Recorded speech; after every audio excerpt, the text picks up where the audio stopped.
Apesar das atividades intensas, o moço de Tarso não deixara de comparecer pontualmente em casa de Zacarias, em que no coração de Abigail encontrava o necessário repouso. Se as lutas em Jerusalém consumiam-lhe as forças, perto da mulher amada parecia recobrá-las, um doce encantamento com que esperava a realização das mais caras esperanças. Tinha a impressão de que o mundo era um campo de batalha, no qual lhe cabia combater pela lei de Deus. Todavia, como o Eterno era justo e generoso, concedera-lhe na dedicação da sua eleita um pouso de consolação. Abigail era o seu mundo sentimental.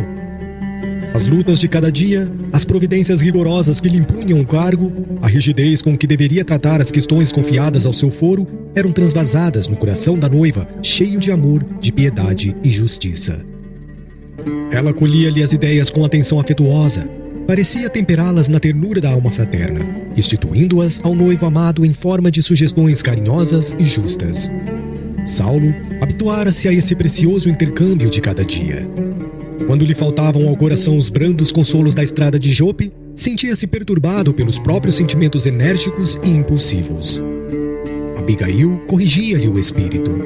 Aparava as arestas do seu caráter violento e rude, cooperava para que se atenuasse o rigor das decisões autoritárias.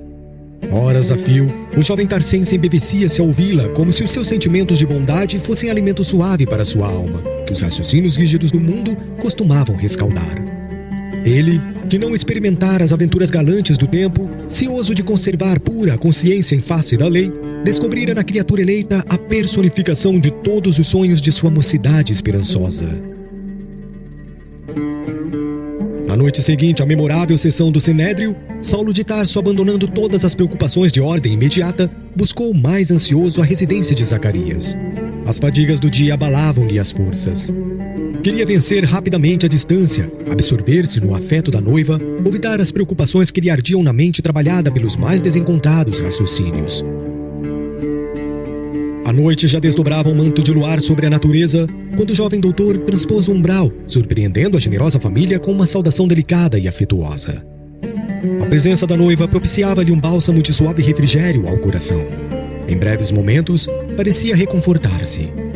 Tomado de bom humor, agora que as energias interiores descansavam em brandas carícias, narrou entusiasticamente os últimos sucessos.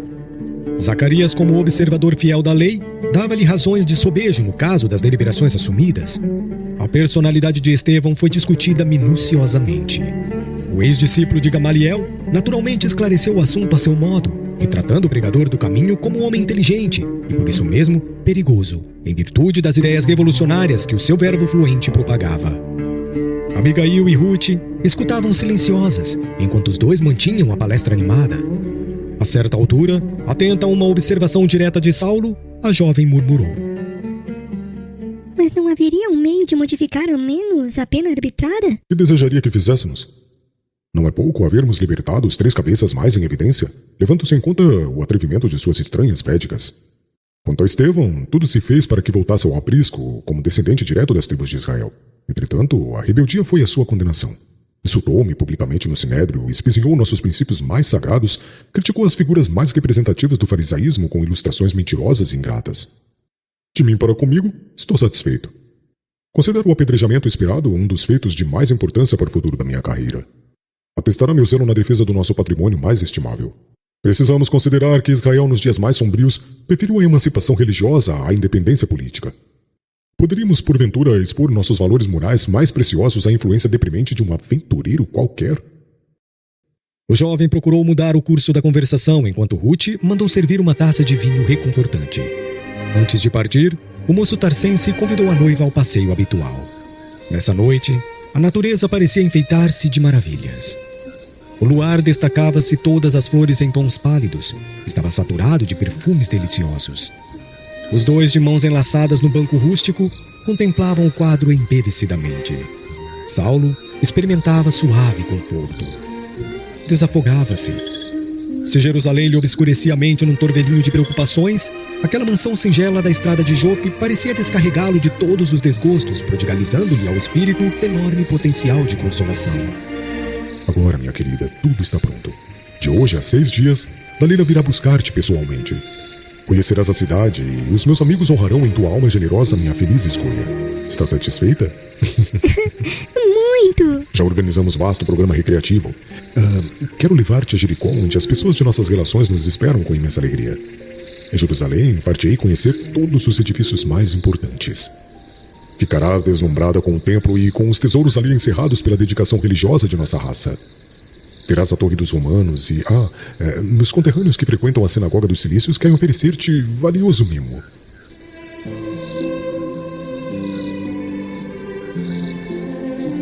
Abigail extasiava-se ouvindo-o discorrer. Aquele moço impulsivo e rude aos olhos estranhos, mas afetuoso e sensível na intimidade, era justamente o seu ideal, o homem esperado pela sua alma carinhosa. Ora, ninguém poderá oferecer-me um presente mais precioso que o enviado por Deus à minha existência com o teu coração leal e generoso. Ganhei muito mais, recebendo a joia rara do teu afeto que enriquecerá toda a minha vida. Às vezes, Abigail, no meu idealismo de vitórias para Jerusalém sobre as grandes cidades do mundo, penso chegar à velhice como um triunfador cheio de tradições de sabedoria e de glória. Desde que te encontrei, aumentou-se minha fé no destino. Consolidei minhas esperanças, terei teu concurso na tarefa imensa que se desdobra aos meus olhos. Os romanos outorgam aos triunfadores uma coroa triunfal de louros e rosas. Se um dia em Jerusalém me conceder a sua coroa triunfal, não a cingirei em minha fronte para só deixá-la a teus pés como tributo de amor eterno e único. Ainda hoje, Gamaliel notificou-me que vai afastar-se em breve do Sinédrio para que eu lhe suceda num prestigioso cargo. Aí tens, querida, nossa primeira vitória de maiores proporções.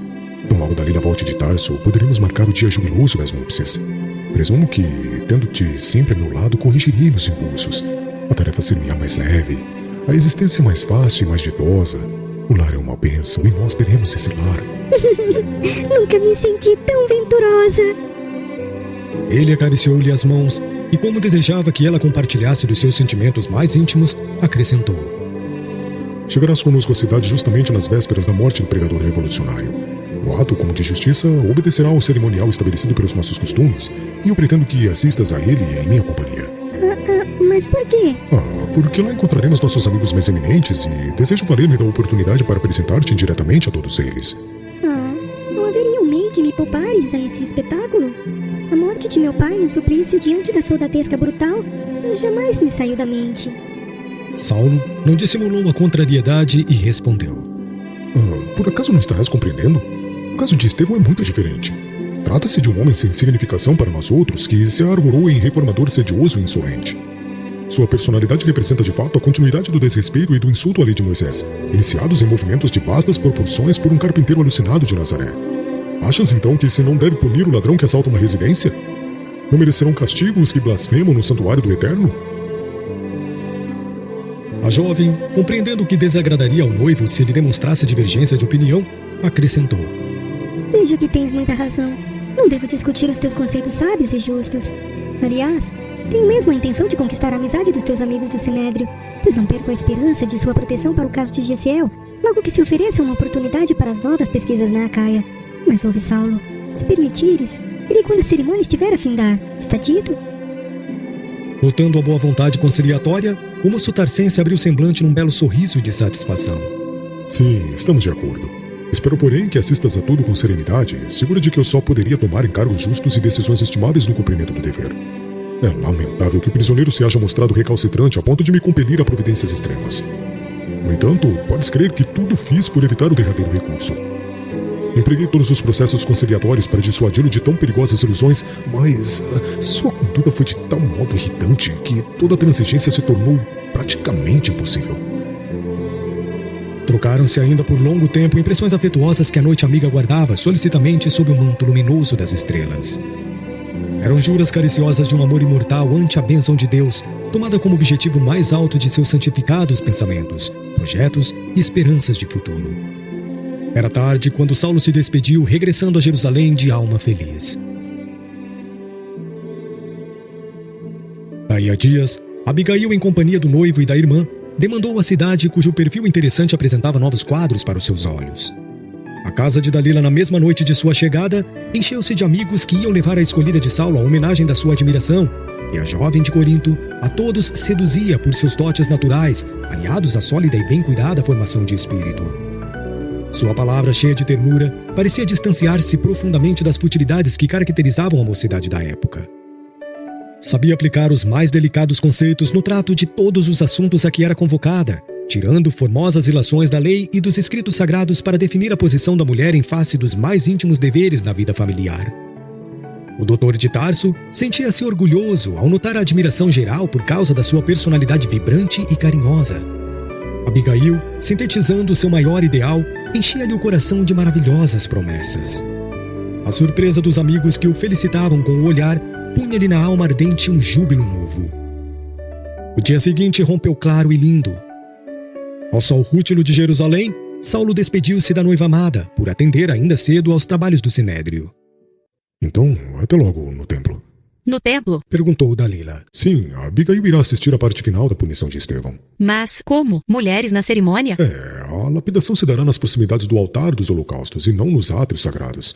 A meu ver, não haverá impedimento de representações femininas, e ainda que isso constitua a resolução de última hora a critério dos sacerdotes, a medida não poderá atingir decisão pessoal de minha parte, e eu desejo que Abigail participe do meu primeiro triunfo na defesa dos nossos princípios soberanos. Ambas sorriram venturosas, observando-lhe as disposições excelentes. Em último recurso, Saulo, não deixes de perguntar ao condenado uma derradeira oportunidade para salvar-se da morte. Após 2 meses de cárcere, é possível que tenha refundido os sentimentos mais profundos. Pergunta-lhe mais uma vez se insiste em insultar a lei.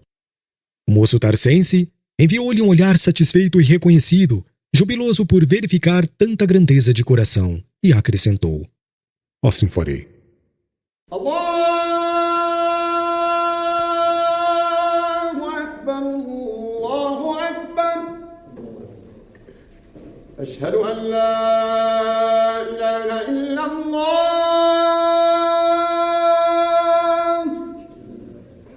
Ashhadu an la ilaha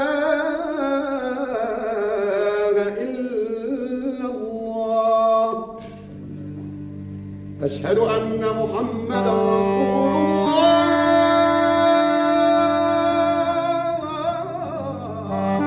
Nesse dia, desde muito cedo, o mais alto tribunal de Israel apresentava desusado movimento.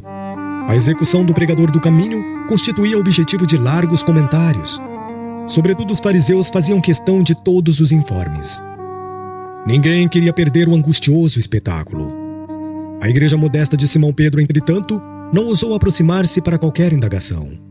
Saulo, como perseguidor declarado e usando das prerrogativas da investidura legal, mandara anunciar que nenhum adepto do caminho poderia assistir à execução a efetivar-se num dos grandes pátios do santuário. Longas filas de soldados foram dispostas na grande praça para dispersar quaisquer grupos de mendigos que se formassem com intuitos desconhecidos, e desde as primeiras horas da manhã, numerosos pedintes de Jerusalém eram corridos das imediações a golpes de chanfalho.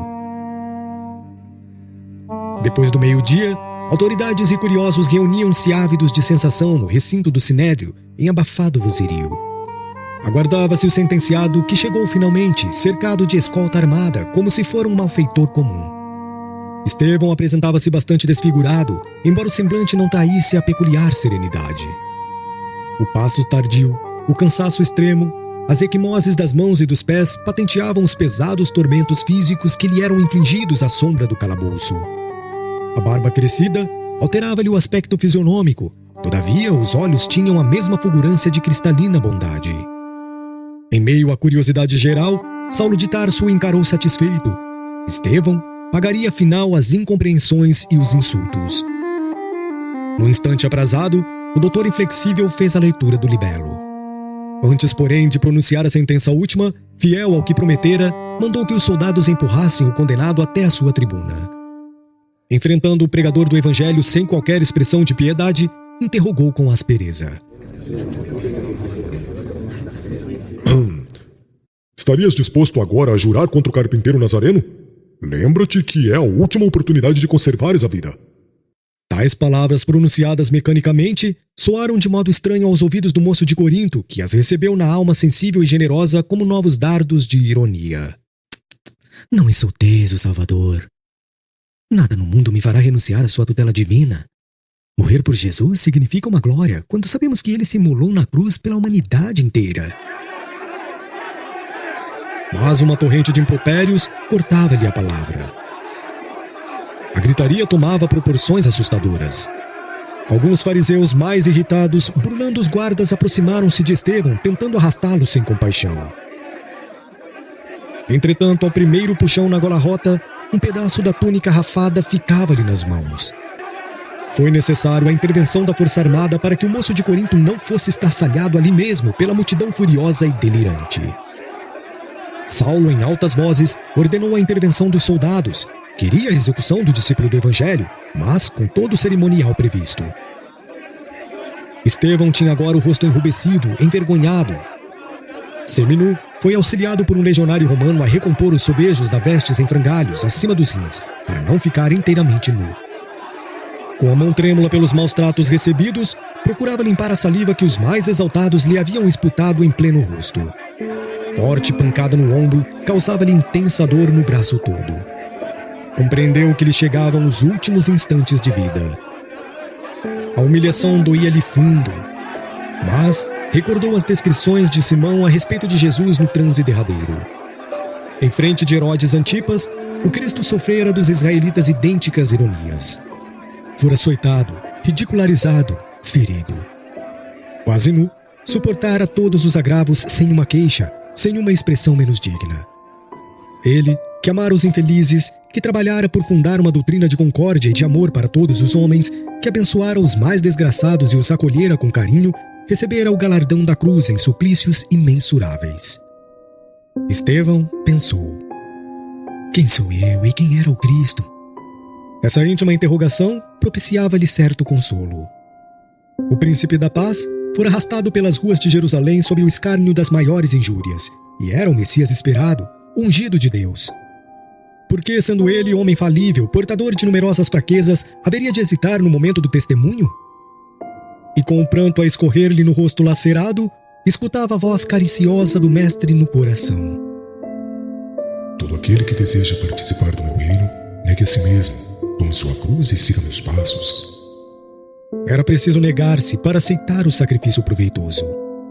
Ao fim de todos os martírios, deveria encontrar o amor glorioso de Jesus com a beleza da sua ternura imortal. O pregador humilhado e ferido recordou o passado de trabalhos e esperanças. Parecia rever a infância saudosa, na qual o zelo materno lhe incutira os fundamentos da fé confortadora. Depois, as nobres aspirações da mocidade, a dedicação paterna, o amor da irmãzinha que as circunstâncias do destino lhe haviam arrebatado. Ao pensar em Abigail, experimentou certa angústia no coração. Agora que deveria enfrentar a morte, desejava revê-la para as últimas recomendações. Relembrou a derradeira noite em que haviam permutado tantas impressões de ternura, tantas promessas fraternais na lôbrega prisão de Corinto. Apesar dos movimentos renovadores da fé, de cujos trabalhos compartilhava ativamente em Jerusalém, jamais pudera esquecer o dever de procurá-la, fosse onde fosse. Enquanto em derredor se multiplicavam impropérios no turbilhão de gritos e ameaças revoltantes, o sentenciado chorava com as suas recordações. Socorrendo-se das promessas do Cristo no Evangelho, experimentava brando alívio. A ideia de que a irmãzinha ficaria no mundo entregue a Jesus suavizava-lhe as angústias do coração. Mal não saíra de suas dolorosas reminiscências, ouviu a voz imperiosa de Saulo dirigindo-se aos guardas. Algemai-o novamente. Tudo está consumado. Sigamos para o átrio. O discípulo de Simão Pedro, estendendo os pulsos para receber as algemas, sofreu pancadas tão fortes de um soldado inescrupuloso que dos pulsos feridos começou a jorrar muito sangue. Estevão, porém, não fez o menor gesto de resistência. De quando em quando levantava os olhos como se explorasse os recursos do céu para os seus minutos supremos. Não obstante os apulpos e as chagas que o dilaceravam, experimentava uma paz espiritual desconhecida. Todos aqueles sofrimentos do cerimonial eram pelo Cristo. Aquela hora era sua oportunidade divina. O mestre de Nazaré haveria convocado seu coração fiel ao público testemunho dos valores espirituais da sua gloriosa doutrina. Confiante, raciocinava. Se o Messias aceitara a morte infamante do Calvário para salvar todos os homens, não seria uma honra dar a vida por ele? Seu coração, sempre ávido de dar testemunho ao Senhor desde que ele conhecera o Evangelho de redenção, não deveria rejubilar-se com o ensejo de oferecer-lhe a própria vida? Entretanto, a ordem de caminhar arrancou-o dos mais elevados pensamentos. O pregador do caminho hesitava nos passos cambaleantes, mas tinha sereno e firme o olhar revelando desassombro nos derradeiros lances do testemunho. Naquelas primeiras horas da tarde, o sol de Jerusalém era um braseiro ardente. Não obstante o calor insuportável, a massa deslocou-se com profundo interesse. Tratava-se do primeiro processo concernente às atividades do caminho após a morte do seu fundador. Destacando-se de todas as correntes judaicas ali presentes, em penhor do prestígio à lei de Moisés, os fariseus faziam grande alarde do feito. Ladeando o condenado, faziam questão de atirar-lhe no rosto as mais pesadas injúrias. Ele, porém, embora evidenciasse profunda tristeza, caminhava seminu, sereno e imperturbável. A sala de reuniões do Sinédrio não distava muito do átrio do templo, onde se realizara a macabra cerimônia. Apenas alguns metros e a caminhada terminava, justamente no local onde se erguia o enorme altar dos holocaustos. Tudo estava preparado a caráter, como Saulo deixara perceber em seus propósitos. Ao fundo do pátio espaçoso, Estevão foi atado a um tronco para que o apedrejamento se efetuasse na hora precisa. Os executores seriam os representantes das diversas sinagogas da cidade, de vez que era função honrosa atribuída a quantos estivessem em condições de operar na defesa de Moisés e de seus princípios. Cada sinagoga indicara o seu delegado e, ao iniciar a cerimônia, como chefe do movimento, Saulo recebia um por um junto da vítima, guardando nas mãos, de acordo com a pragmática, os mantos brilhantes, enfeitados de púrpura. Mais uma ordem do moço tarcense e a execução começou entre gargalhadas. Cada verdugo mirava friamente o ponto preferido, esforçando-se para tirar maior partido. Risos gerais seguiam-se a cada golpe. "Poupemos-lhe a cabeça", dizia um dos mais exaltados, "a fim de que o espetáculo não perca a intensidade e o interesse." Cada expressão do judaísmo acompanhava o verdugo indicado pelos maiorais da sinagoga, com atenção e entusiasmo aos berros de "Morra o traidor, o feiticeiro!" "Fere no coração em nome dos cilícios!" exclamava alguém do meio da turba. "Separa-lhe as pernas pelos idumeus!" secundava outra voz imprudente. Mais ou menos afastado da turba, seguindo de perto os movimentos do condenado, Saulo de Tarso apreciava a vibração popular, satisfeito e confortado. De qualquer maneira, a morte do pregador do Cristo representava o seu primeiro grande triunfo na conquista das atenções de Jerusalém e de suas prestigiosas corporações políticas. Naquela hora em que focalizava tantas aclamações do povo de sua raça, se orgulhava com a decisão que o levara a perseguir o caminho, sem consideração e sem tréguas. Aquela tranquilidade de Estevão, no entanto, não deixava de impressioná-lo bem no imo do coração voluntarioso e inflexível. Onde poderia ele aurir tanta serenidade? Sob as pedras que o alvejavam, aqueles olhos encaravam os algozes sem pestanejar, sem revelar temor nem turbação. De fato, amarrado de joelhos ao tronco do suplício, o moço de Corinto guardava impressionante característica de paz nos olhos translúcidos, de onde as lágrimas silenciosas corriam abundantes. O peito descoberto era uma chaga sangrenta. As vestes esfrangalhadas colavam-se ao corpo empastadas de suor e sangue. O mártir do caminho sentia-se amparado por forças poderosas e intangíveis. A cada novo golpe, sentia recrudescer os padecimentos infinitos que lhe azorragavam o corpo macerado, mas no íntimo guardava a impressão de uma lenidade sublime. O coração batia descompassadamente, o tórax estava coberto de feridas profundas, as costelas fraturadas. Nessa hora suprema, recordava os mínimos laços de fé que o prendiam a uma vida mais alta. Lembrou de todas as orações prediletas da infância. Fazia o possível por fixar na retina o quadro da morte do pai suplicado e incompreendido. Intimamente repetia o Salmo 23 de Davi, qual fazia junto da irmã nas situações que pareciam insuportáveis. As expressões dos escritos sagrados, como as promessas do Cristo no Evangelho, estavam no âmago do coração. O corpo quebrantava-se no tormento, mas o espírito estava tranquilo e esperançoso. Agora, tinha a impressão de que duas mãos cariciosas passavam de leve sobre as chagas doloridas, proporcionando-lhe a branda sensação de alívio. Sem qualquer receio, percebeu que lhe havia chegado o suor da agonia.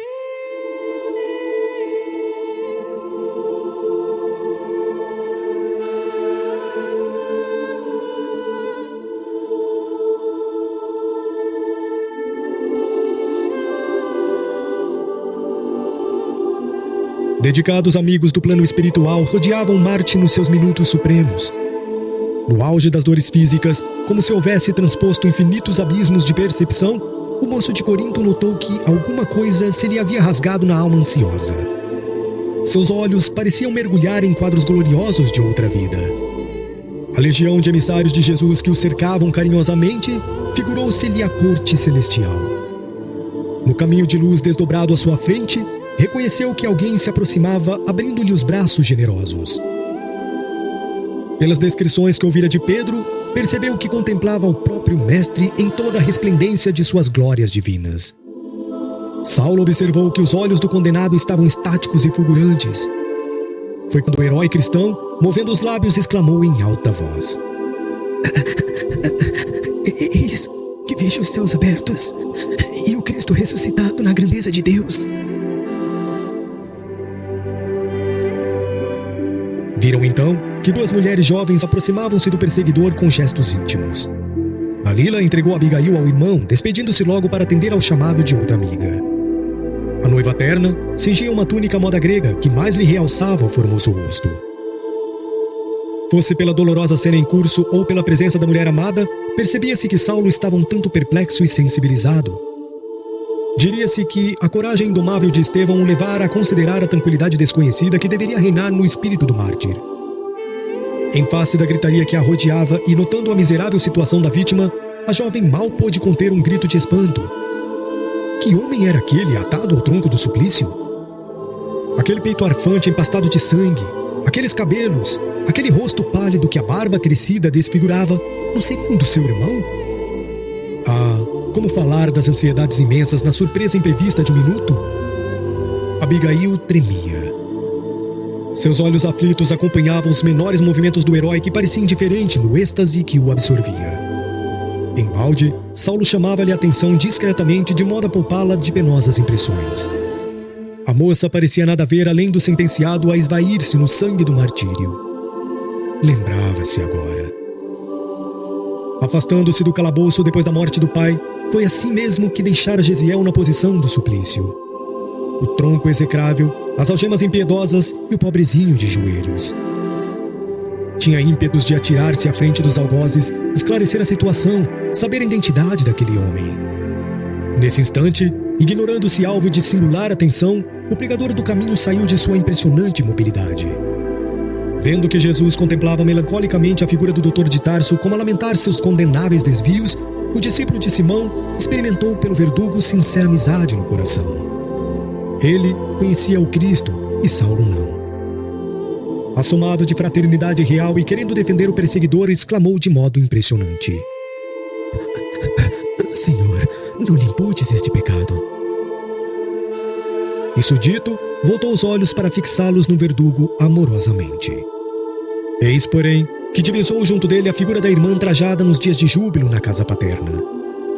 Era ela, a irmãzinha amada cujo afeto tantas vezes lhe palpitara o coração de saudades e de esperança. Como explicar sua presença?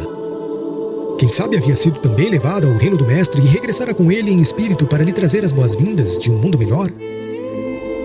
Quis bradar sua alegria infinita, atraí-la, ouvir-lhe a voz nos cânticos de Davi, morrer embalado pelo seu carinho, mas a garganta já não timbrava. A emoção dominara-o na hora extrema. Sentiu que o mestre de Nazaré lhe acariciava a fronte, onde a última pedrada abrira uma flor de sangue. Ouvia, muito longe, vozes argentinas que cantavam hinos de amor sobre os gloriosos motivos do Sermão da Montanha. Incapaz de resistir por mais tempo ao suplício, o discípulo do Evangelho sentia-se desfalecer. Escutando as expressões do condenado e recebendo-lhe o olhar fulgurante e límpido, Abigail não pôde dissimular a angustiosa surpresa. Saulo! Saulo! É meu irmão! O que dizeis? Não pode ser. Enlouqueceste? Não! É ele! É ele! É Gesiel! É Gesiel! Oh, querido, concede-me um minuto. Deixa-me falar ao moribundo, apenas um minuto. Insistia Abigail assombrada. Ora, impossível. Replicou o moço contrafeito. Saulo, pela lei de Moisés, pelo amor de nossos pais, atende. Exclamava, torcendo as mãos.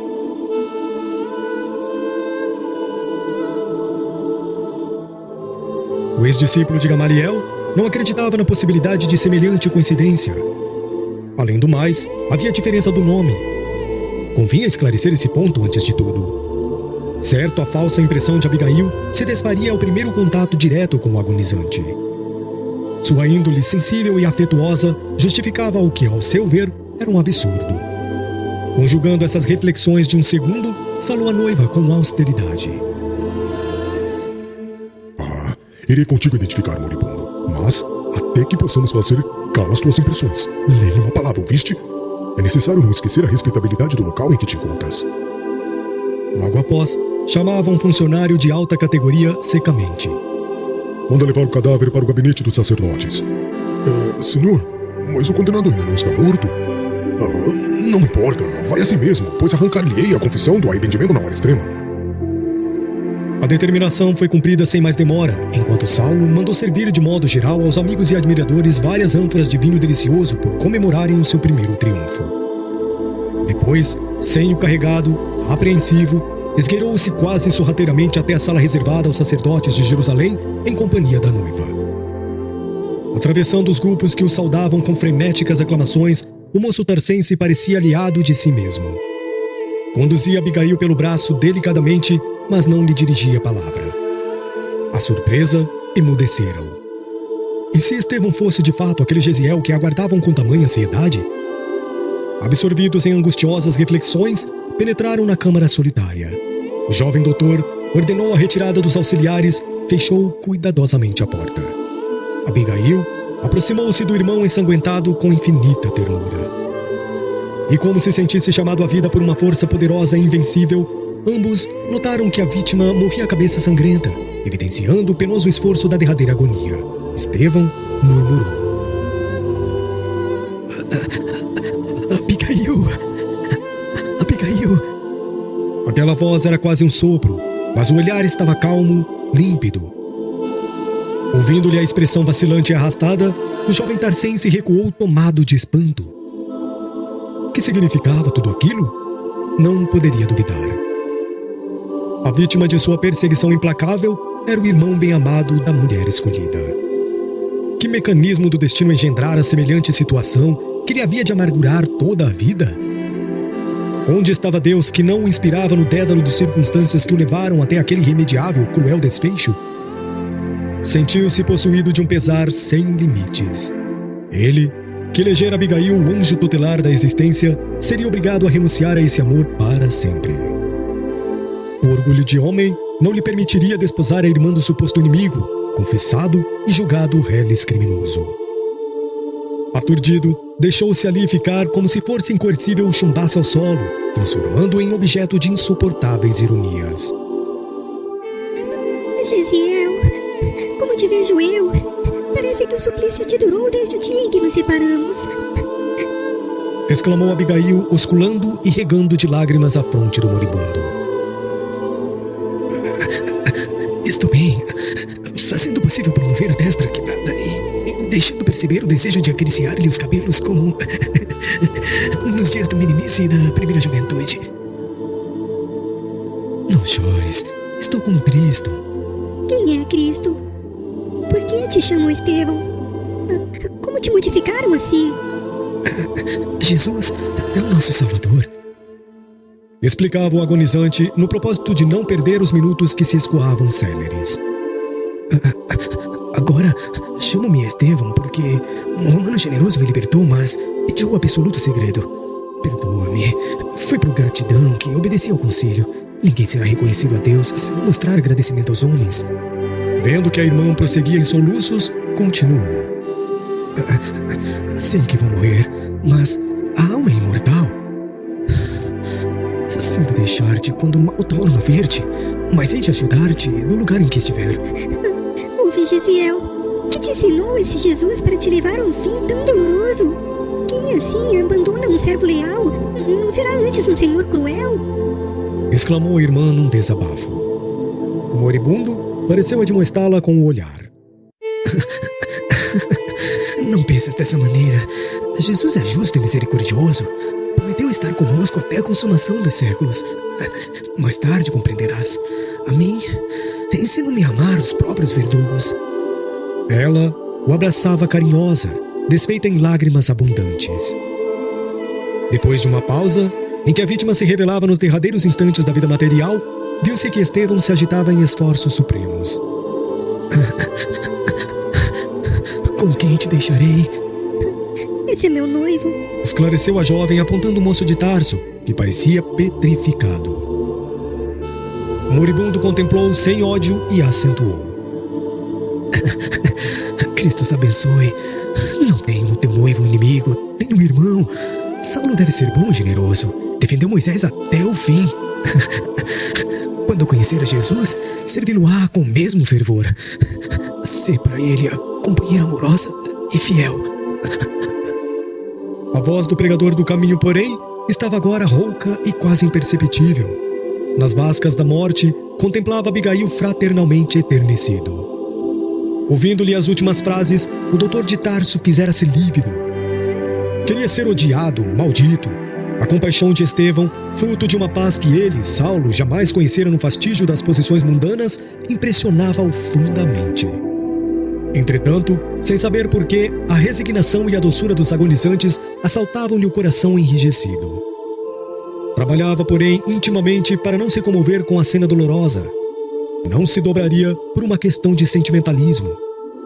Abominaria aquele Cristo que parecia requisitá-lo em toda parte, a ponto de colocar-se entre ele e a mulher adorada.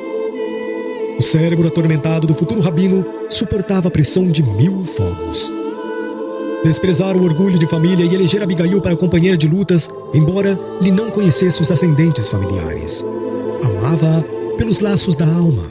Descobrira no seu delicado coração feminino tudo quanto havia sonhado nas cogitações de ordem temporal. Ela sintetizava suas esperanças de moço, era o penhor do seu destino, representava a resposta de Deus aos apelos da sua juventude idealista. Agora, abrira-se entre ambos um abismo profundo. Irmã de Estevão? Ninguém ousara afrontar-lhe a autoridade na vida, a não ser aquele ardoso pregador do caminho cujas ideias jamais se poderiam casar com as suas. Detestava aquele rapaz apaixonado pelo ideal exótico de um carpinteiro e tinha culminado nos propósitos de vingança.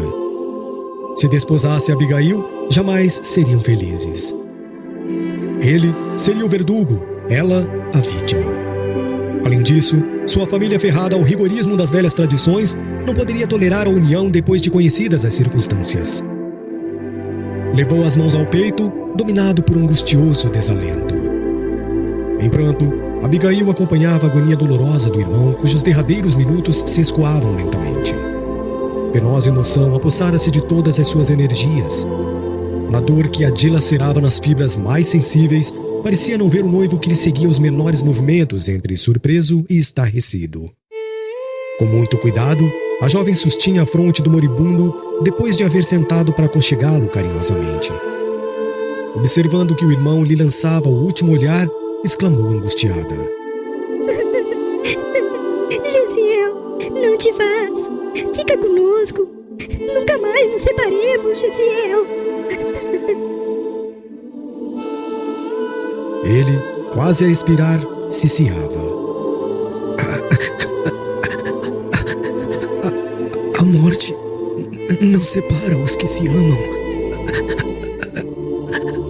E como se houvera lembrado algo de muito grato ao coração, arregalou os olhos desmensuradamente em uma expressão de imenso júbilo. Como no Salmo de Davi, podemos dizer que o amor e a misericórdia seguirão todos os dias de nossa vida. A jovem escutava-lhe as derradeiras palavras comovidíssima. Enxugava-lhe o suor sanguinolento do rosto que se iluminava de uma serenidade superior. Abigail, vou-me em paz. Quisera ouvir-te na prece dos aflitos e agonizantes. Ela recordou os últimos momentos do suplício do genitor no dia inesquecível da separação nos calabouços de Corinto. De relance, compreendeu que ali outras forças se encontravam em jogo. Não mais Licínio Minúcio e os secazes cruéis, mas o próprio noivo, transformado em verdugo por um terrível engano. Afagou com mais carinho a cabeça sangrenta. Conchegou o moribundo ao coração como se fosse uma adorável criança. Então, embora rígido e inquebrantável na aparência, Saulo de Tarso observou mais nitidamente o quadro que nunca mais lhe sairia da imaginação. Guardando o moribundo no regaço fraterno, a jovem elevou o olhar para o alto, mostrando as lágrimas que lhe caíam pungentes. Não cantava, mas a oração lhe saía dos lábios como uma súplica natural do seu espírito a um pai amoroso que estivesse invisível. Terminada a prece, Abigail tinha o rosto orvalhado de pranto. Sob a carícia suave de suas mãos, Jesiel aquietara-se. Palidez de neve caracterizava-lhe a face cadavérica, aliada à profunda serenidade fisionômica. Saulo compreendeu que ele estava morto.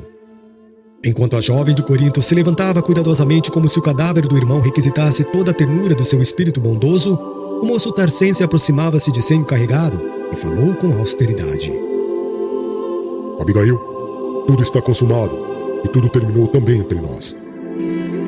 A pobre criatura voltou-se com assombro.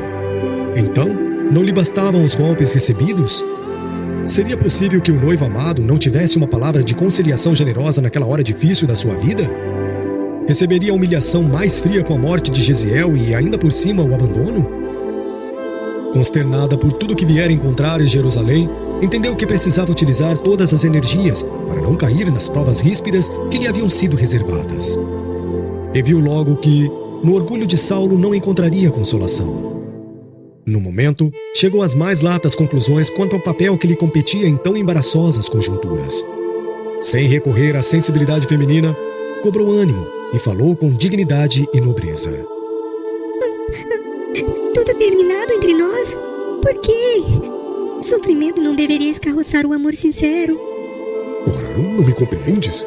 Nossa união tornou-se inexequível. Não poderei desposar a irmã de um inimigo de maldita memória para mim. Fui infeliz escolhendo esta ocasião para tua visita a Jerusalém. Sinto-me envergonhado não só diante da mulher com quem nunca mais poderia unir-me pelo matrimônio, como perante os parentes e amigos pela situação amarga que as circunstâncias interpuseram no meu caminho. Abigail estava pálida e penosamente surpreendida. Saulo, não te envergonhes perante meu coração. Jesiel morreu estimando-te. Seu cadáver nos escuta. Não posso obrigar-te a desposar-me, mas não transformes nossa afeição em ódio surdo. Se meu amigo, ser-te-ei-me eternamente grata pelos meses de ventura que me deste. Voltarei amanhã para a casa de Ruth. Não te envergonharás de mim. A ninguém direi que Estevão era meu irmão, nem mesmo a Zacarias.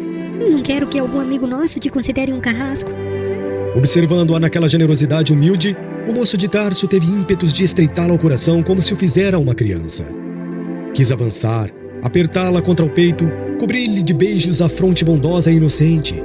Súbito, porém, vieram-lhe à mente os seus títulos e atribuições, via Jerusalém revoltada, tisnando-lhe a reputação de amargas ironias. O futuro rabino não poderia ser vencido. O doutor da lei, rígida e implacável, devia sufocar o homem para sempre. Mostrando-se impassível, replicou em tom áspero. Aceito teu silêncio em razão das lamentáveis ocorrências deste dia. Voltarás amanhã para a casa de Ruth, mas não deves esperar a continuação das minhas visitas, nem mesmo por cortesia injustificável, porque, na sinceridade de nossa raça, os que não são amigos são inimigos. A irmã de Jesiel recebia aquelas explicações com um espanto profundo. Então, abandonas-me inteiramente assim? Não estás desamparada. Tens os teus amigos da estrada de Jope? Mas afinal, por que odiaste tanto meu irmão? Ele foi sempre bondoso. Em Corinto nunca ofendeu a ninguém.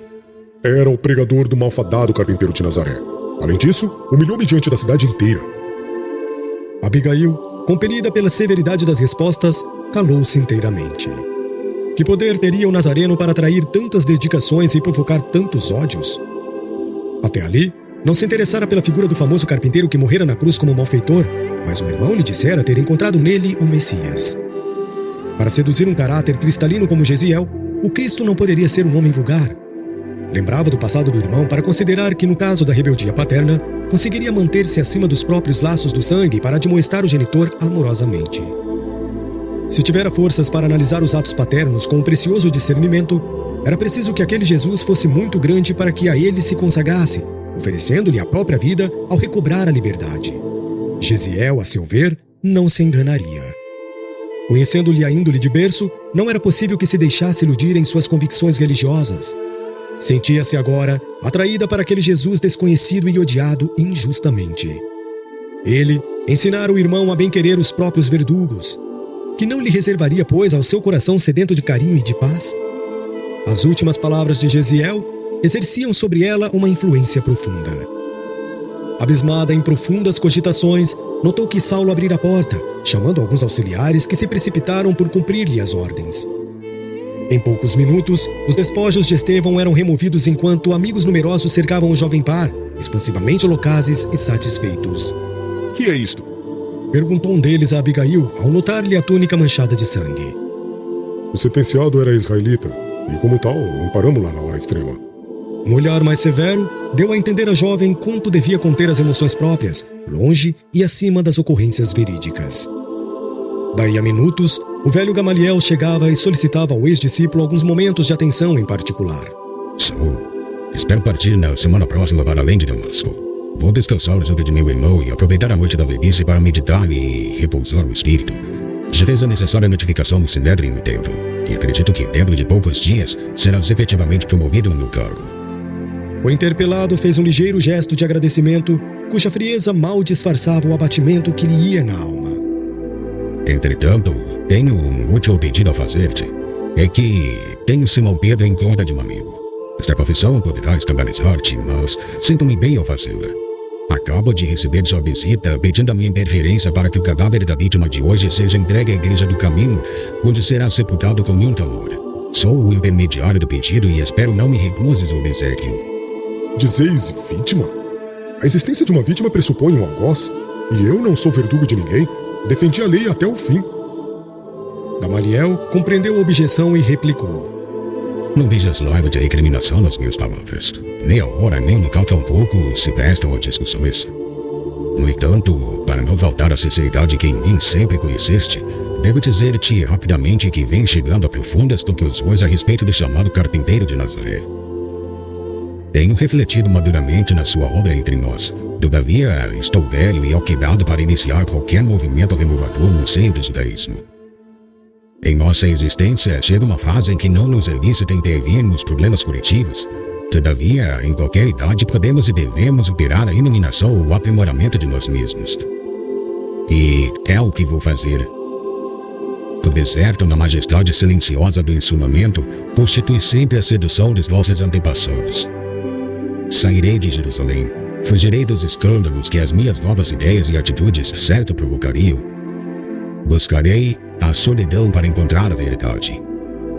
Saulo de Tarso estava estupefato. Também Gamaliel parecia sofrer a influenciação de estranhos sortilégios. Sem dúvida, os homens do caminho o enfeitiçaram, desbaratando-lhe as últimas energias. O velho mestre acabara capitulando em uma atitude de consequências imprevisíveis.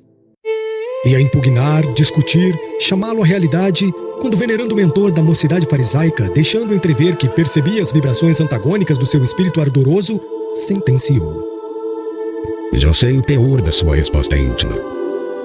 Julgas-me fraco, vencido, e cada qual analisa como pode, mas não me leves ao enfado das controvérsias. Aqui estou somente para solicitar-te um favor e espero não me negues. Poderei providenciar para remover os despojos de Estevão imediatamente? Via-se que o moço de Tarso hesitava, premido por singulares pensamentos. Concede, Saulo. É o último obséquio ao velho amigo.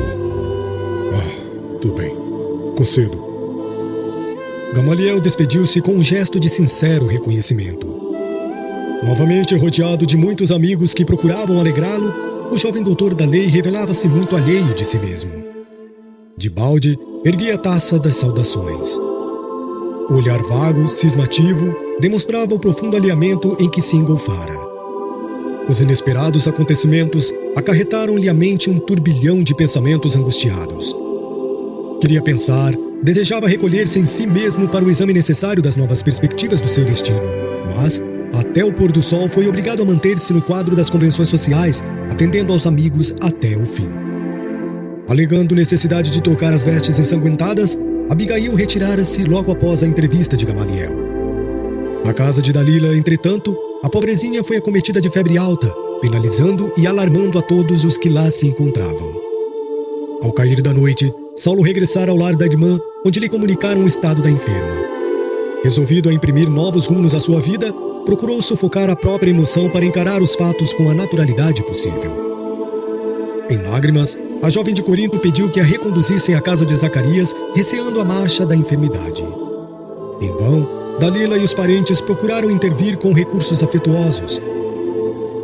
A súplica de Abigail ao espírito enérgico de Saulo foi exposta comovedoramente. E dentro da severidade que lhe caracterizava as atitudes, o ex-discípulo de Gamaliel tomou todas as providências para satisfazê-la.